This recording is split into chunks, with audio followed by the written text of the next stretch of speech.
What's up, and welcome back to another episode of Inside the Multiverse. I'm Carlos, joined here with Matt and Brad. As always, how's it going, guys? I'm excited to get into this episode. How are you guys doing? Doing good. We had a little bit of like a break, I guess you could call it, so I'm ready to get back into it. Yeah, we had a little summer break. Some stuff came up. People got busy, as stuff always happens. So we're back here talking about it, and let's just fucking jump right into this, dude. The first thing that I wanted to talk about, I didn't get to talk about it last week with you guys, was some news about the Blue Beetle. Now, as you all know, there was the whole thing about like the movie getting made, everything in production looks like it's still rolling that way. But recently, in an article by I think THR, which is the Hollywood Reporter, or Variety, it's a pretty big, I think it's Hollywood Reporter though, publication, kind of mentioned the plan moving forward, and it seems like WB has planned for like mid-budget films to be, some are going to be like HBO Max exclusives, and it looks like Blue Beetle is going to be an HBO Max only release. Before I go really in deep, because this is something I'm super passionate about, Brad, what did you think about that? Personally, I thought it was really disappointing. I'm not like a huge fan of like Blue Beetle. I know you are, Carlos, so I'll try to leave all the big stuff to you. But I just feel like they really had a chance to like put like some new representation like on the big screen and have like people that like grew up in those communities to like be able to go to like a movie theater and like see a superhero like on the big screen. And so I feel like it's a major swing and miss in my opinion. And then like the thing about like it being like a mid-budget or like like an HBO Max exclusive, like you don't have the universe set up for that yet. Like Marvel's not even doing any like straight to Disney Plus movies. So like how like is the DC extended universe, like how are they doing that? So like it just feels like a major risk, and I'm really disappointed personally. Yeah. What about you, Matt? Yeah, I'm in the same boat as Brad. I think it's a pretty big disappointment, and especially with the importance of this character, I think it would have been better suited if they propped him up on a bigger stage, having it be released in theaters. But as Brad said, we're not the big Blue Beetle fans like you, so we'll let you do the heavy lifting on this one because we know how important it is to you. Yeah, which I appreciate. You guys know how big of a fan I am. This has been a character that I followed for a long time. It's been somebody that I really thought needed more. Like he needed more. He needed his own ongoing comic. Needed his own, because to me, when you read his comics, when you see him in anything, it's really DC's answer to Spider-Man, right? Because he's this kid that gains these powers that has to deal with being a high schooler and being a superhero at the same time. And it's this whole balancing act that he has to do. Now, I think if you put it on the big screen, not only are you going to get like the young people that want to watch these movies, like the little kids, the everybody else in between, but what you're also going to do, like if you show somebody, this character means a lot to me because his name is Jaime Reyes. Like the dude is Mexican. He lives in Texas. Like these are things where a lot of people can relate to. And dude, I know so many people in the Latino community and everything. We're kind of looking forward to this. And also, in general, like moviegoers, there's a lot of Latinos that go to movies, like a lot. Like, it's a ritual. I remember in the city I used to live in, every Friday, packed Friday night, because that was a thing. You take your family to the movies. Now, if you put this up for movies and on the big screen, you give these people a chance to see somebody, see families, see people that are similar to they are. You know what I mean? You give them a chance to relate, and it's a superhero movie. Like there was this opportunity to just let this thing go and explode and be potentially something culturally impactful. And I don't want to compare it to Marvel because I don't want to get into that whole thing. But you know what Black Panther did for the African American community? This could have had a similar impact on, the Mexican American, the Mexican community, the Latino community in general. You know, you could have been seeing more kids with, you know, decked out Blue Beetle gear, everything. Now, I think by limiting it to HBO Max, I think you won't get that many eyes. And we can sit here and argue about, like, you know, streams and views and all this stuff. But at the same time, like, there's something about going to watch it with your family. And there's something about giving this character the opportunity to be on the screen. Because, I mean, like you said, Brad, they don't have the infrastructure to kind of throw this there and hope that, like, people are going to go watch it. Because some people are going to be like, oh, do I want to watch, you know, this new Blue Beetle thing, whatever this is, or do I want to watch my show that I've been watching? You know, like, maybe they do get the views that balance it out. Maybe. But I think they would have just hit it, like, out of the park as a movie. And I'm just disappointed, really sad. Of course I'm going to watch it. Like, 100% going to watch it. It just sucks. It just really sucks. And it's, to me, I know it's like a mid-budget thing. It feels like this was done because it's a riskier movie, and that feels kind of coded. That feels like there's something behind. Why is it risky? You know what I mean? If we can have all these other types of movies out there, why is this risky? But it's just how I'm feeling at the moment. I'm still gonna watch it. I'll be on here to talk about it. Yeah. Any other points you guys want to, like, hit on before we move on? Yeah, I think it really does take away from being in theaters to being on a streaming platform, because there's just an experience that you have when you go to the theater. Like, there's been plenty of movies that have come out that I've watched on HBO Max or Netflix and really enjoyed them. But there's just something about going to the theater, and I mean, even though it's strangers around you, you're experiencing it with a group of people. Like, I remember watching The Dark Knight in theaters. I remember what that experience was like, hearing other people react to certain scenes.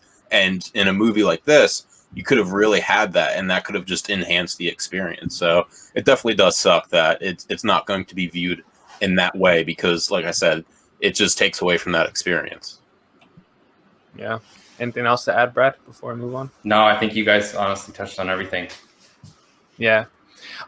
Dude, I want to get this out of the way. I don't know if you guys can see the sweat glistening on my fucking forehead, but it is hot as fuck here. It's 109 degrees. I am sweating my ass off. This is ridiculous. But I just wanted to get that out. So if you see my arms moving, you see, like, fucking crazy pit stains, I'm sorry. It's fucking hot. Anyways, let's just move on before I cry about this some more. Okay, so we got more news.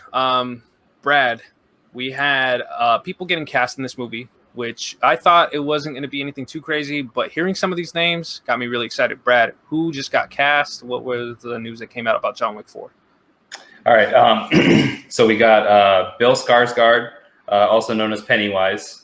We have Hiroyuki Sanada, also known as Scorpion. We have Donnie Yen, also known as Ip Man. We have Wesley Snipes. This one isn't confirmed. It's in talks, or, like, being rumored. And obviously, you know, he's Blade. And then we have Rina Sawayama, which I believe, according to my research, this will be her first feature-length film. And I believe she's a British-Japanese pop star, if I remember correctly. So that's kind of interesting.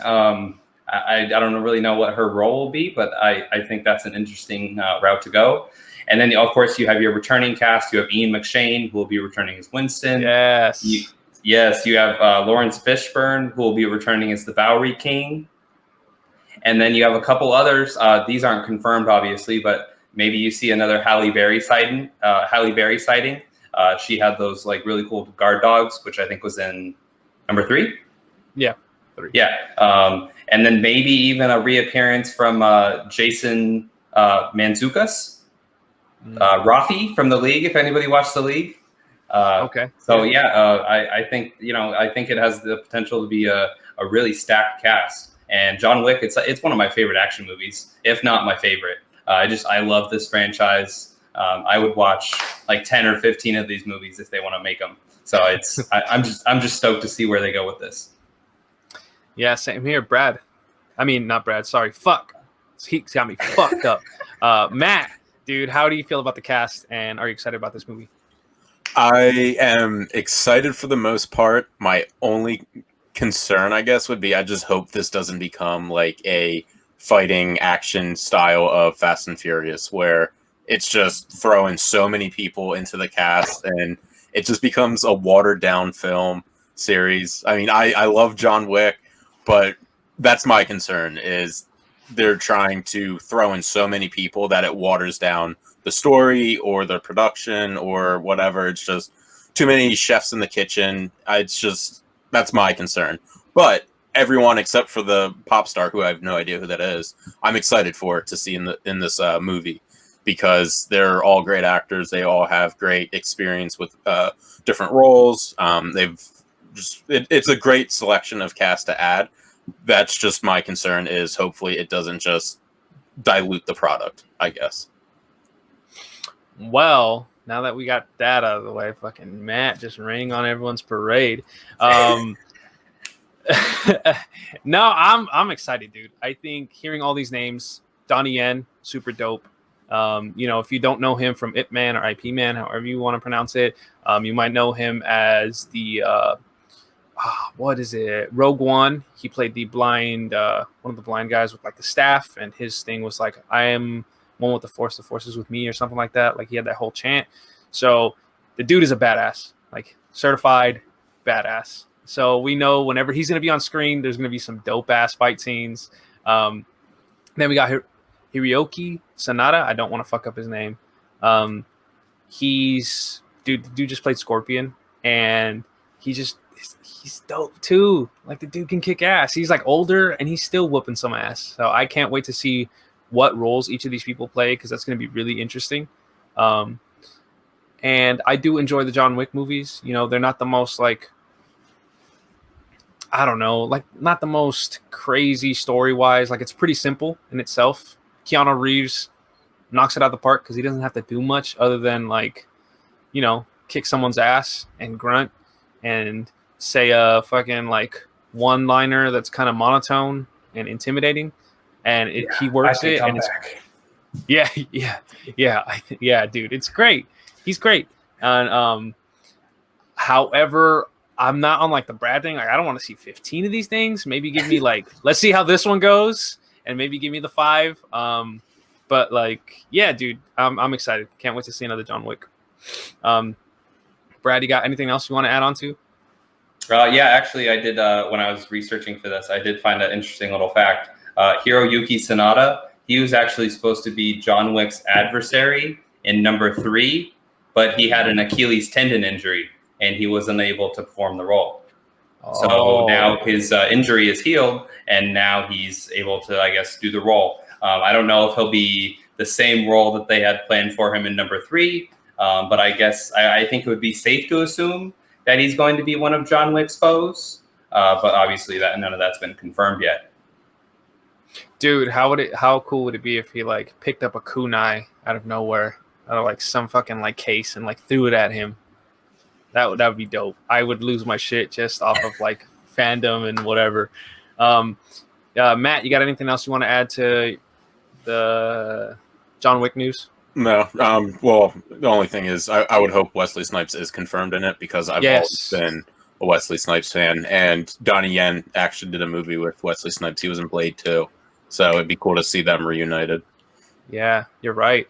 Yeah, dude, Wesley Snipes, I think he gets a little, I mean, he can be kind of like an asshole, I guess. There was some rumors about like the shit that he did on Blade Trinity set, but just as someone who performs a lot of martial art, like the dude is dope. Like he's really smooth with his like stuff. I love watching him fight, even at this age. I think he would be super cool to see. And I don't know if I want him adversary or like friend. I think it would be cool if he was an adversary or whatever. I think that would be nice. All right, if that's all we got for John Wick, let's move on. Yes, sir. So next up, so we had a little bit of stuff drop for the Flash movie, which is currently in production. I believe they're shooting in London, if I'm not mistaken. I know it's in Europe somewhere, but I think they're shooting in like London. Now, it's mostly come from director Andy Muschietti.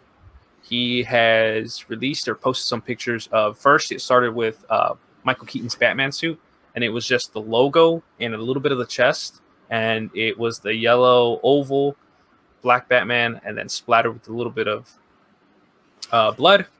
And what made that interesting is just because it looked like it's going to be the suit from Batman. What did I say? Returns, which is Beyond? the second Michael. Oh no, yeah, you're right. Batman. I think it is Returns, second Michael Keaton movie. Then we had, I think after that, you had him showed like the Flash logo and a little bit of like the material that the Flash is going to be wearing. It looks better. I think that suit just in general already, just from that little tidbit, the oval's white. Looks like a more materialed like suit. It's not like plates and wires connecting. And then we had finally Supergirl, Sasha Calle's Supergirl like logo, like kind of put out there. It looks very much like the Man of Steel emblem. But what's interesting is it has the same material as the Man of Steel, but except on the shoulders, as it comes down, there's like a big thing of red. So overall, I know it's kind of not much, but like Matt, what did you think about these like 4 or 3 little suits that they kind of revealed? I liked them. I liked how it's going back to the Michael Keaton Batman suit, which would make sense because if he is playing Batman, why not have him use the suit that he's worn before? And then I like the updated Flash suit too. I didn't really like the armor-plated one that we saw in the dream sequence from the previous movies. So the fact that it's more suit, I think, is better.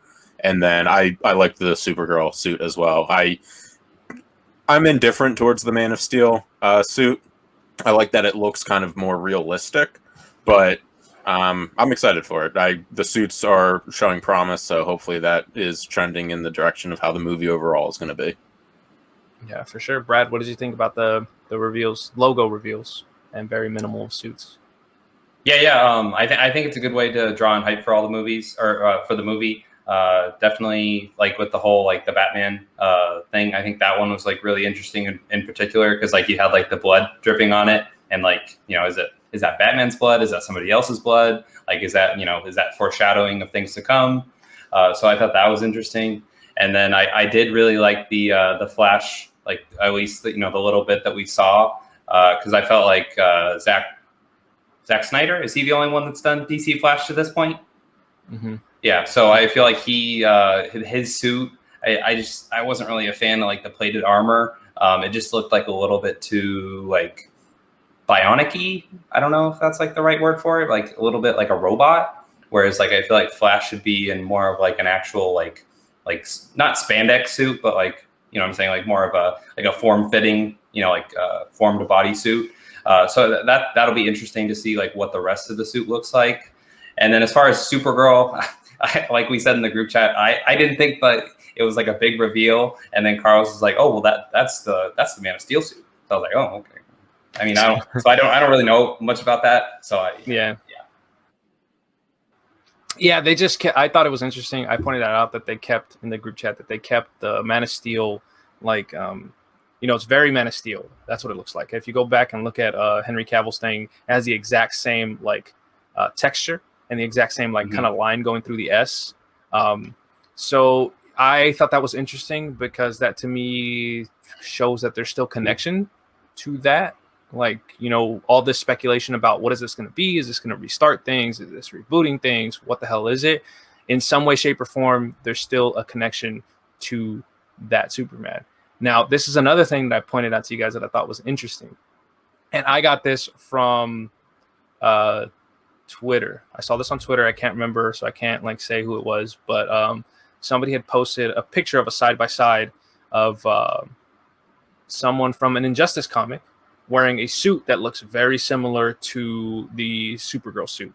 Now, after doing a little bit of work, it looks like it's going to be inspired by a suit that was an imaginary daughter of Superman.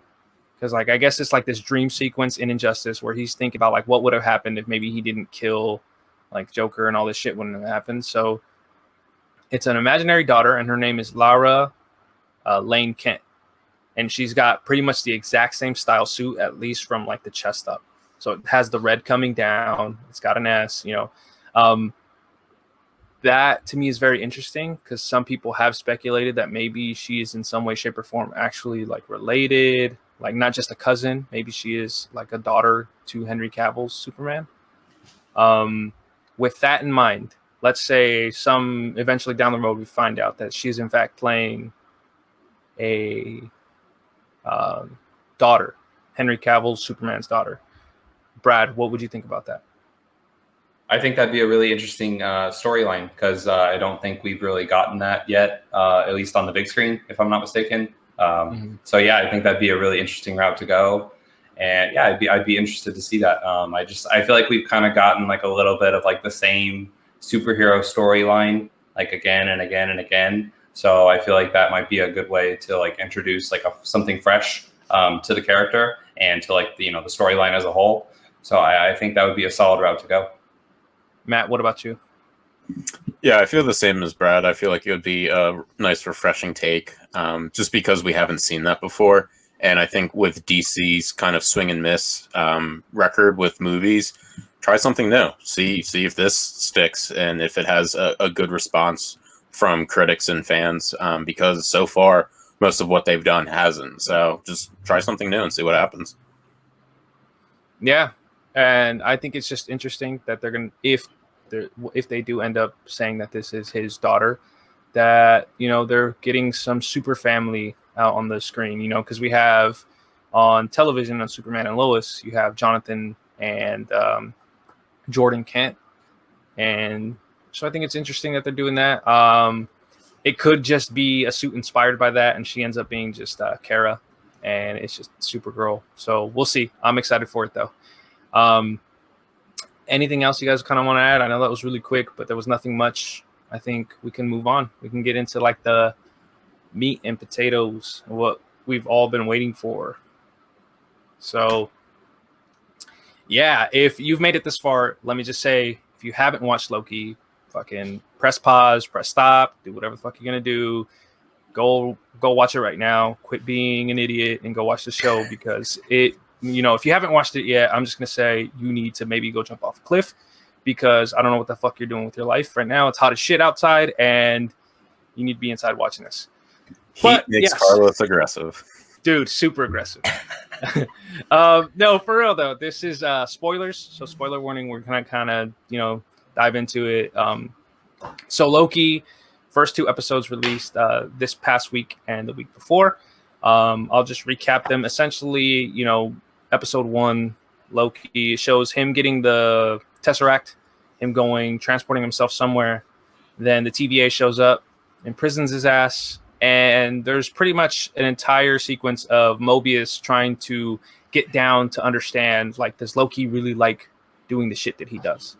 Essentially showing him like all the bad stuff that he does, and then showing him like what is going to happen on the normal timeline. So he sees like his mom die, he sees himself die, and it's just really trying to get down to, what makes Loki, does he enjoy it? Is this what he wants to do?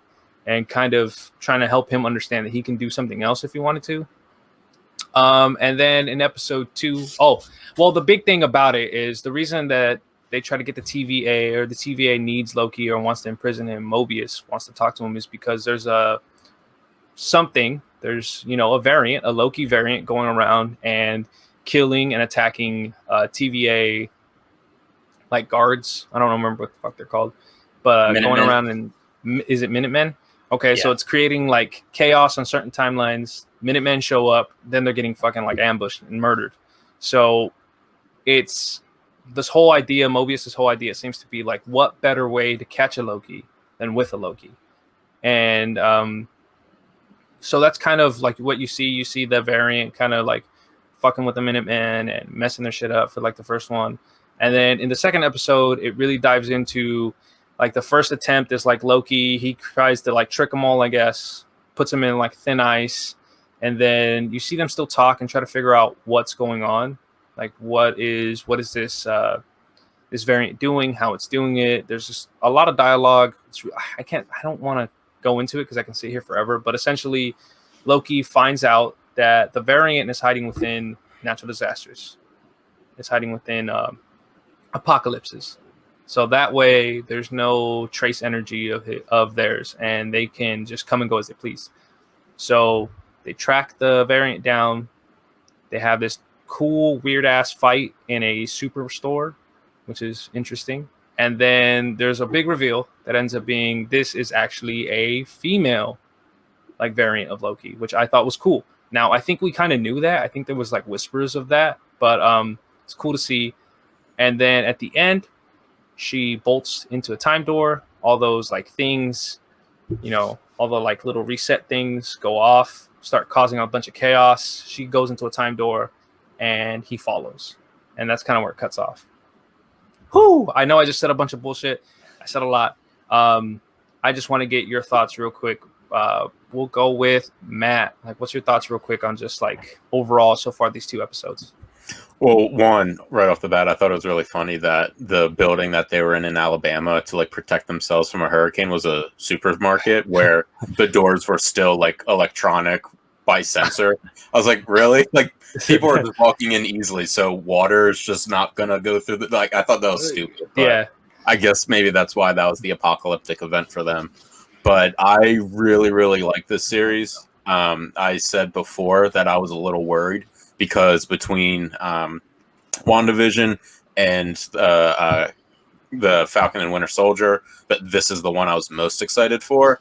So to me, that meant I was probably going to be disappointed in that. But so far, I have not been. I've really enjoyed Tom Hiddleston. I mean, he's literally perfect as Loki. Owen Wilson's doing a great job as Mobius. And I think the story has enough twists and turns already to keep us interested. I have ideas as to maybe what is going to happen or what's going on with those bombs. But as you said, we kind of heard whispers that the variant was going to be a female version of Loki. And honestly, just from the looks of it, you could kind of tell it was a smaller stature individual. It wasn't someone that looked like Loki. And honestly, what we know of Loki, regardless of future, past, present, variation, if Loki's doing something, he's going to want people to know it's Loki because he wants that fear and that respect and all that. So the fact that he was hiding, that he would have been hiding his face just doesn't go along with who we know Loki as. But I'm really enjoying the series, and I can't wait for the next episode. Brad, overview thoughts. What are your quick thoughts about the two episodes so far? Man, like it's tough because like Marvel, they just keep outdoing themselves. Like, I thought like, oh man, WandaVision, like, okay, this is like a really good start. Like, how are they going to top this? And then you get Falcon and the Winter Soldier, and it's like, oh man, like, wow, this is really great. Like, okay, like it's getting tough. Like, how are you going to top this? And then now you get like Loki, and it's like Loki. Like, I feel like so far, it's probably the best. Like 2 episodes in, like Tom Hiddleston. I mean, I know everybody was giving Elizabeth Olsen her flowers. But I don't know. I feel like Tom Hiddleston, he's the best actor we've seen so far in a Disney Plus TV show or a Disney Plus Marvel show. So, I mean, he's really anchoring the show. And like Matt said, I mean, he's like just an absolute perfect fit for Loki. So that's like kind of the engine of the show. And then you add in Owen Wilson, who's like, Owen Wilson's like one of my favorite like comedy actors. And like, he's just absolutely killing it. I would like if we could get like maybe like a wow at some point, like wow. Like a typical like Owen Wilson, that would be cool. But yeah, I mean, overall, I couldn't be happier with the show so far.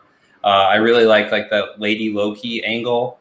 I'm really interested to see like what her agenda is and like what she's doing. Because like we saw in the last episode, she basically, I wouldn't say like nuked, but she basically bombed like the sacred timeline, which is like that's a pretty big deal.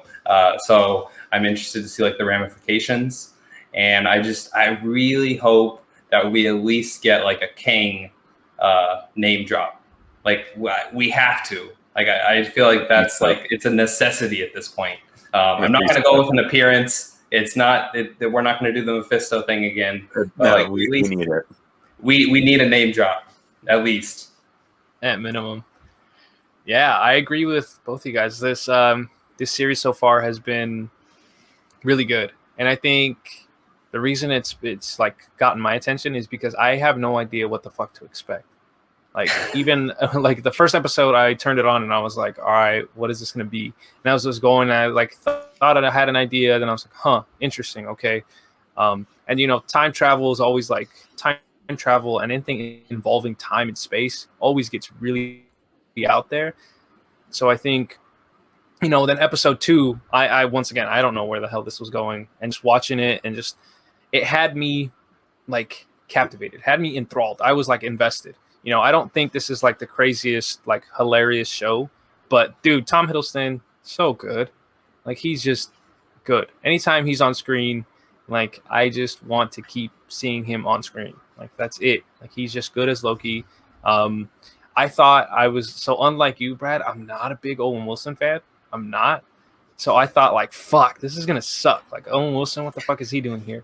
But the dude is actually pretty good. Like he's not like, you know, he's doing good, and I'm okay with it. I'm like, yeah, all right, this is fine. Like he plays off of Tom Hiddleston's Loki really well. So I gotta like give him props there. But yeah, I'm just enjoying seeing where this goes. I mean, it seems like Loki's motive is ultimately to have this council with the 3 timekeepers, and eventually try to, of course, stab him in the back, take over, and you know, control the timeline. I don't know if that's going to be his motivation for the rest of it. I am really curious as to what's going to happen whenever he encounters this other Loki, like after the time door. But yeah, I just really like the show. Just can't wait for the next episode. So now we can kind of like pick on specific things. Like Brad, is there anything specifically that you found like really interesting, episode 1 and 2, that you kind of want to hit on? Yeah, one thing, I don't know if you guys caught this, but like when he first lands at like the very beginning of episode 1, he's kind of like chilling in the sand, like all fours, like he's like on his back.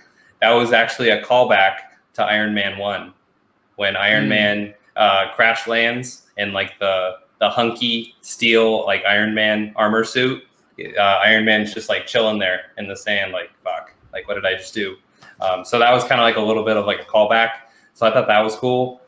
And then I thought in the second episode that like the whole like salad scene where he's like Loki he had like the salad and he's like, oh yeah, this is Asgard. And then he like dumps the is that like milk?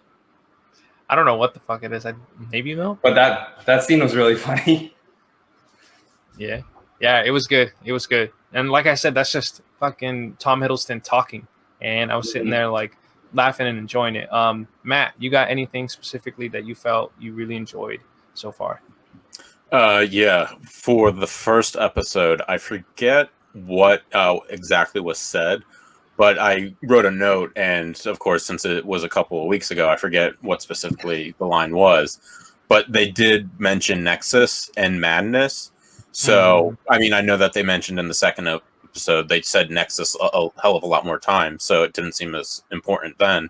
But I thought that was interesting because we know the Doctor Strange movie has Madness in the title, and we know, correct, that this is going to transition into that movie as well.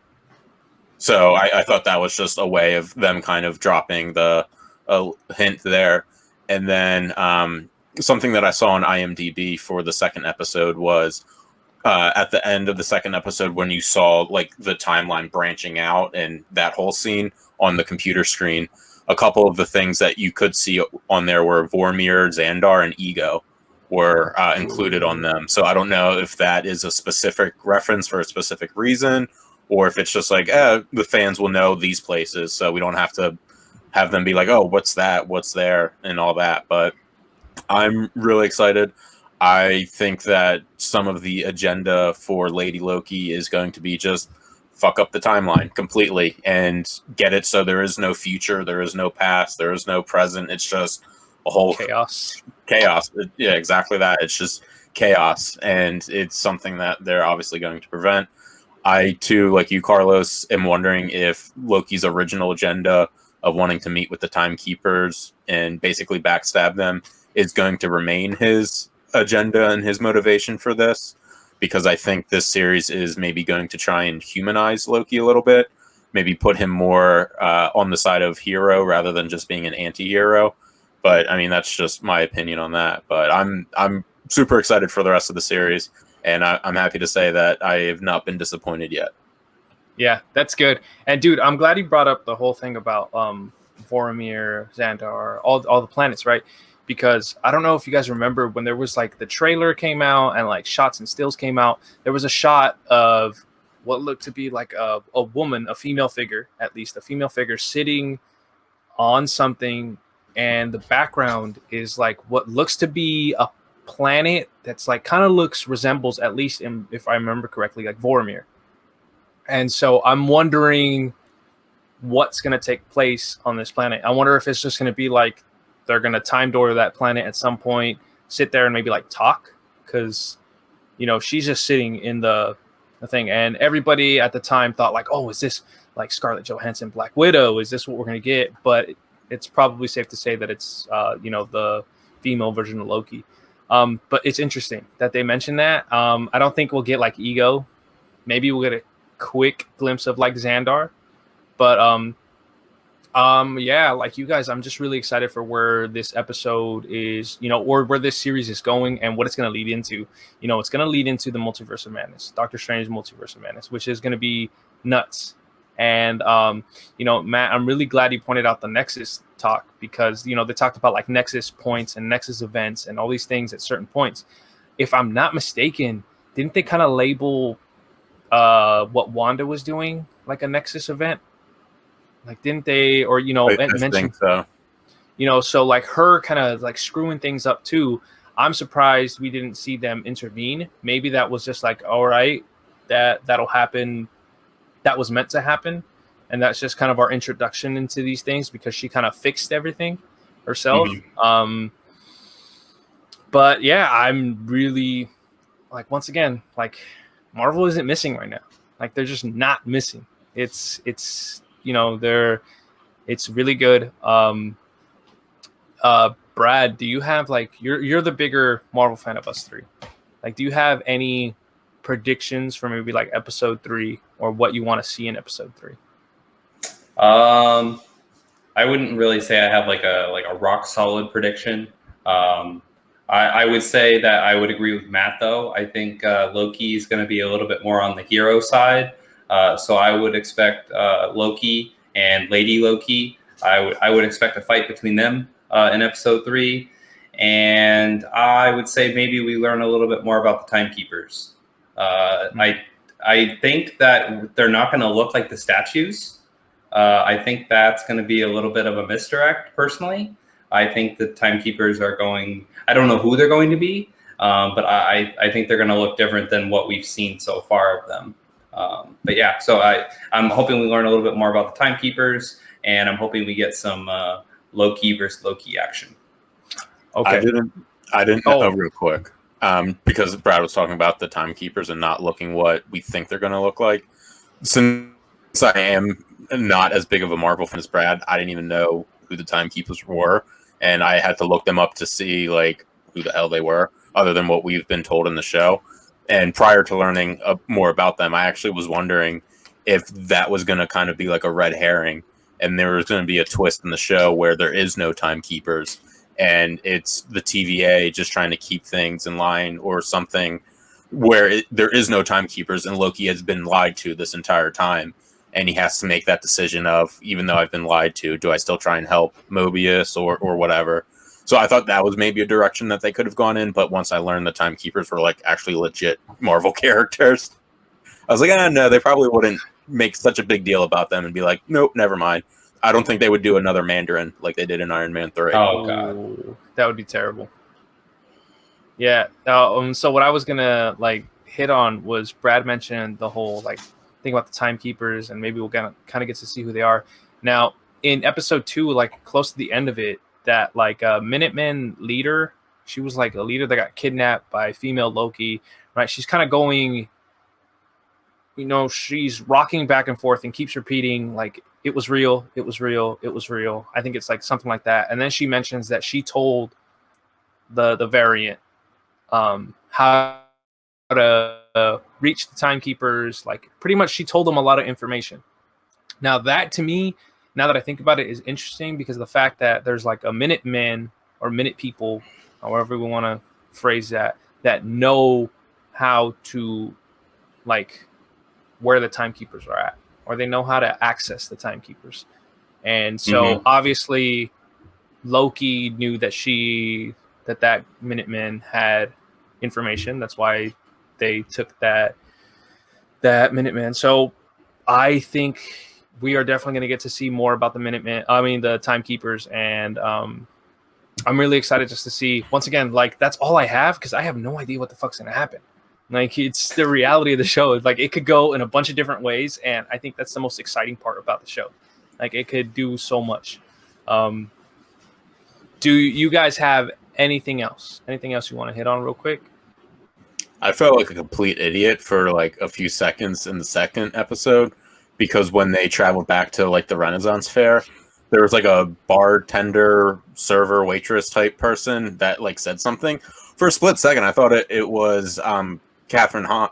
Wait, is that who played? Oh yeah.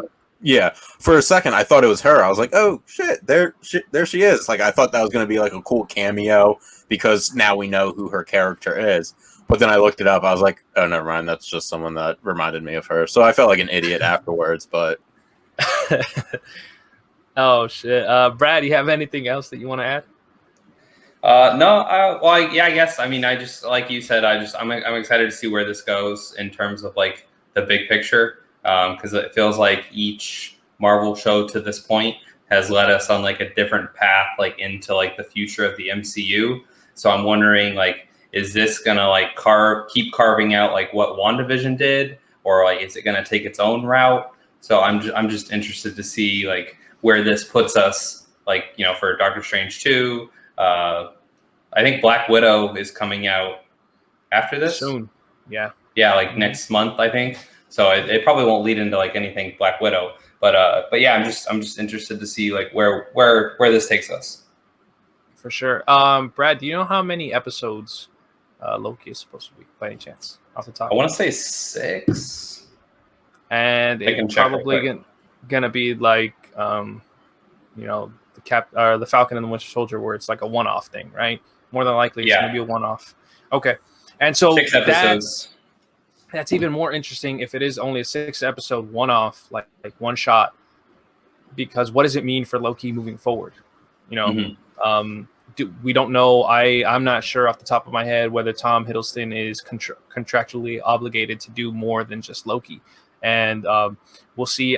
I would assume he would at minimum probably pop up in Doctor Strange, the second Doctor Strange. Like, he would have to, right?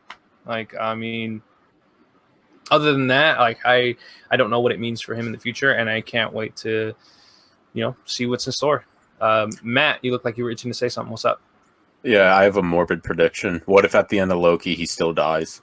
It was like, that was your fate the entire time. I mean, we were just using you to try and help us, but your story was, you know, it was ended already, or, you know, whatever. So I just thought of that. That would suck too. No, I mean, that's honestly a real like possibility. It's like the fact that they can just easily reset him. It fixes the timeline, then you keep going with everything in the MCU. Now he just fixed this like branch thing that kind of happened, but now everything is back as the way it is, and so technically he's dead. He doesn't have to like do anything else, and it is the way it is. And now I think about it, I think that's. Oh, I think we may see some like heroic thing. Did I just ruin Loki? I don't know, dude, but I think we may see like some heroic action, and then them still kind of being like, you know, fuck, I'm sorry, boom, and they hit him with that stick. And I mean, with how many times I was wrong about Mephisto, maybe this is my one time to be right. I mean, and of course, it would be the one time where I don't want to be right, but I mean, I could see that, especially if he isn't contracted to do more. I mean, as you said, I don't know what the situation is with that, but that would be a very easy and clean way of Tom Hiddleston bowing out of the MCU. Yeah. What do you think about that, Brad? What do you think about Matt's morbid end? Honestly, that would suck, because Tom Hiddleston, he's one of my favorite MCU actors. So I really hope that he gets to keep doing more movies. But like you guys said, I mean, it does make a lot of sense. It's kind of like the perfect way to like tie the bow on like Tom Hiddleston's MCU career or legacy, whatever you want to call it. So yeah, it kind of makes too much sense, which sucks. But yeah, so I mean, we'll see where it goes. We'll see if Matt's right. I hope not. All right. Well, I think that's gonna do it here. Thank you so much for everyone listening, watching, whatever the hell you're doing. You can find us on YouTube, on most most podcast streaming platforms at the moment. Apple is being weird, for lack of a better phrase. It's being weird. I'm trying to figure out what the hell's going on. Thank you very much. You can go follow us on Twitter at IT Multiverse. Did I do it right? Yeah. On Twitter. Hit us up there. Let us know what you thought of the episode. Let us know your predictions for episode 3 and Loki. And yeah, just hit us up on there. You can follow us on Instagram too. We're Inside the Multiverse. A lot of underscores in between everything. So just look us up. Give us a follow. Give us a listen, whatever. We'd appreciate it. Thank you very much. And yeah, thank you to you too, Matt and Brad. We'll see you guys next time. See you guys next week. See you guys. Have a good one.